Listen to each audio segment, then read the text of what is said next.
বন্ধুরা সবাই কেমন আছেন? গত ভিডিওতে আমি মেয়ে পটানোর 3টি খুব কার্যকরী কৌশল নিয়ে আলোচনা করেছিলাম।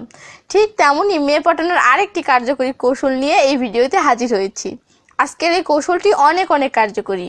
প্লিজ ভিডিওটি শুরু থেকে শেষ পর্যন্ত অবশ্যই দেখবেন। আজকের এই কৌশলটার নাম আনপ্রেডিক্টেবল কৌশল। আনপ্রেডিক্টেবল কি এটা বলার আগে বলতে চাই প্রেডিক্টেবলটা কি। আপনি যেটি আইডিয়া করেছেন সেটাই ঘটে যাওয়াকে প্রেডিক্টেবল বলে। আর যা কল্পনা করেননি এমন বা আইডিয়ার বাহিরে কিছু ঘটাকে আনপ্রেডিক্টেবল বলে। আপনি যদি এই আনপ্রেডিক্টেবল টেকনিকটা যে কোনো মেয়ের ক্ষেত্রে ইউজ করেন তো আপনি যে কোনো পরিচিত বা অপরিচিত মেয়েকে খুব সহজেই পাঠাতে পারবেন। আর এটা অনেক কার্যকরীও বটে। এই টেকনিক আপনি যদি কোনো মেয়ের সাথে ব্যবহার করেন তো সেই মেয়ে সারাক্ষণ আপনার কথাই ভাবতে বাধ্য হয়ে যাবে।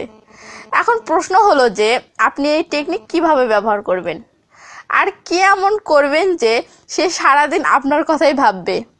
তো বন্ধুরা চলুন শুরু করি। এই টেকনিকটার জন্য আপনাকে আনপ্রেডিক্টেবল হতে হবে, অর্থাৎ মেয়েটি আপনার সম্পর্কে যেমনটা আইডিয়া করবে যে আপনি এটা করবেন, কিন্তু আপনি সেটা করবেন না, এমনকি হয়তো উল্টোটাও করবেন। আর মাঝে মাঝে তো এমন কিছু করবেন যা সে কখনো ভাবেইনি। তবে হ্যাঁ, এটা মাথায় রাখবেন যে আপনি যেটাই করুন না কেন সেটার যেন ভালো দিক থাকে, মানে সেটাতে মেয়েটি যেন খুশি হয় বা সারপ্রাইজ হয়। বোঝানোর জন্য এই টেকনিকটার একটা উদাহরণ দিই। মনে করেন যে মেয়েটিকে আপনি ইমপ্রেস করতে চান সে আপনার আশেপাশে কোথাও থাকে এবং সে কলেজে পড়ে। তো আপনি আজকে সকালে সে কলেজ যাওয়ার সময় তার নজরে পড়ে গেলেন।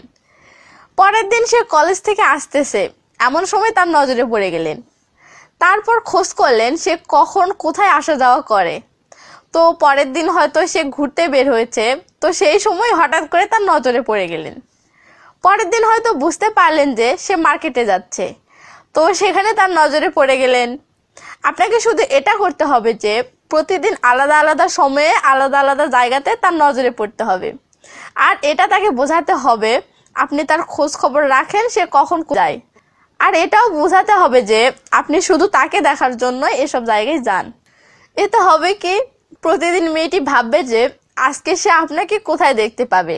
ভাববে আজকে যে আমি বেড়াতে যাচ্ছি ওখানে ছেলেটির সাথে দেখা হবে না তো, আজকে আমি প্রাইভেট বা কোচিংয়ে যাচ্ছি সেখানে তাকে দেখবো না তো, একটু পর ঘুরতে বের হবো তখন আমার সামনে পড়ে যাবে না তো। এভাবে সে সারাক্ষণ আপনার কথাই ভেবে যাবে।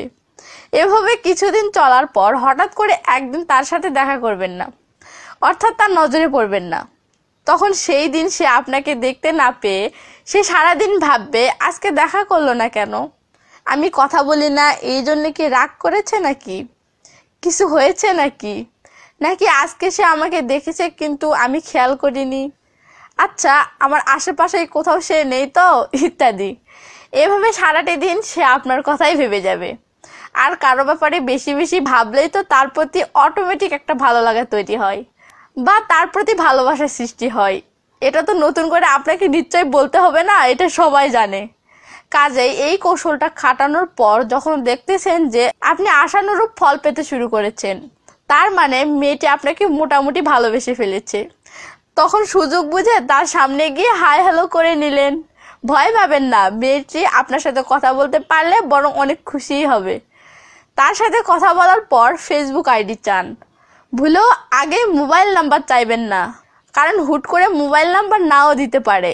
কিন্তু ফেসবুক আইডি চাইলে মেয়েটির যদি ফেসবুক আইডি থাকে তো 100% দিয়ে দিবে, এটা গ্যারান্টি। আর ফেসবুক আইডি পেলে পরে সময় হলে নাম্বার এমনিই পাবেন। কিন্তু মেয়েটি যদি বলে যে তার ফেসবুক আইডি নাই, তখন বলবেন তাহলে মোবাইল নাম্বারই দেন। তখন মেয়েটি অবশ্যই আপনাকে নাম্বার দিয়ে দিবে। তাহলে তো হয়ে গেল কেল্লা ফতে। বাকিটুকু তো নিশ্চয় আর কাউকে বলে দিতে হবে না যে এরপর কি করতে হবে। কাজে আপনি যে কোনো মেয়ের সাথে এমন আনপ্রেডিক্টেবল আচরণ করে যে কোনো মেয়েকে আপনি আপনার কথা সারাক্ষণ ভাবতে বাধ্য করতে পারবেন। আর কারো কথা সারাক্ষণ ভাবা মানেই তার প্রতি ভালোবাসার সৃষ্টি হওয়া। কাজে আমি এভাবেও বলতে পারি যে আপনার এমন আনপ্রেডিক্টেবল আচরণে আপনি যে কোনো মেয়েকে আপনাকে ভালোবাসতে বাধ্য করতে পারেন। বন্ধুরা আশা করি মেয়ে পটানোর এই কৌশলটি আপনাদের অনেক কাজে আসবে।